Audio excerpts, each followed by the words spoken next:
April 1க்கான current அஃபேர்ஸை பார்த்துட்ருக்கோம். இன்றைக்கி முக்கியமான நிகழ்வான மத்திய அரசு ஒரு வலைத்தளத்தை வெளியிட்டிருக்கு. அது பேர் ஜூவின். இந்த ஜூவின் வலைத்தளம் எதுக்குன்னா, நம்ம பார்த்தோம்னா அது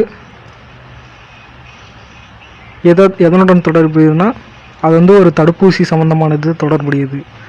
ஃபர்ஸ்ட் ஆஃப் ஆல் பார்த்தோம்னா என்னென்னா கோவேக்சின், கோவிஷீல்டு, 3வது நாய் மற்றும் பாம்பு கடி தொடர்பான தடுப்பூசிகள். 3வது ஆப்ஷன் தான் கரெக்டு.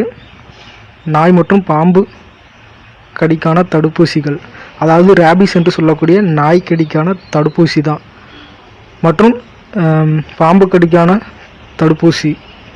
இது என்னென்னா கவர்மெண்ட் இந்த தடுப்பூசிக்கான நிலுவையில் இருக்கிறதா, தடுப்பூசி நிலுவையில் இருக்கா இல்லையான்னு சொல்லி செக் பண்ணுறதுக்காக தான் இந்த வலைத்தளத்தை வெளியிட்டிருக்காங்க. டாக்டர்லாம் சேர்ந்து